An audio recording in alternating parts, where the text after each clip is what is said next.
Si va va. Yeah.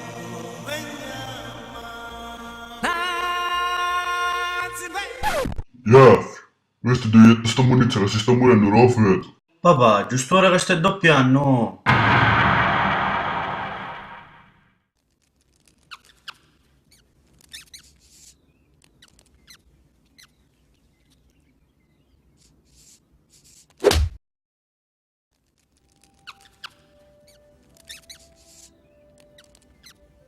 Bello, ciao, volevi scappare? Ah, vero? Senti, siccome ora hai un poco di fame, sai che faccio? Ora ti mangio, tanto non senti niente. Ciao. Oh, testimenola, lascia stare tu povero Succi. Chi è che vuoi, eh? Sogno capi dire che tuo frate sta ruando e se diato con te perché non mi sto compleanno in Zimba. Ma caro spuntino mi facesti scappare, scemonito. E a me che mi interessa, tanto ora viene tuo frate e tu quando te ne dici ti fa passare magari la fame. Mi stai scandando tutto paro. Scar, fermo Scar, fermo! Scar?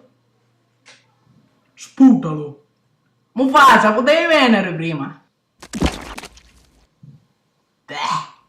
Talia c'è, miei frati, bello, venisti per fare ma predica?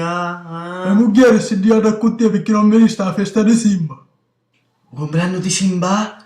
Era ieri? Bi! Ma lo vai la testa, oh, frati?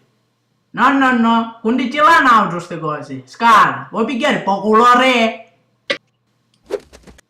Non ci potti fare un regalo e quindi non vinni, va bene? Potevi buttare magari 4 pasticcini. Non ti ricordate, Scar? Aspetta un attimo che io bagno, frati. Scar, non mi picchiare po' culo. Un attimo, stai donnando, tempo che cago e tonno. Ora mi sentirai. Cammo, mi si sta parendo una calore. Oh, non so tarore! Ma tu i cavoli to no, vero? Ah? E comunque ti dissi scusa. Sarà po' prossimo compleanno. So ci cambi. Ai, ma come può pensare sempre giornate? Se fossi io, pennissi a testa sotto e ci lascia così tante manate a farla diventare young. Ma come vai a fare quello? Io ci facessi una bella ceretta indosso. Ah, dici?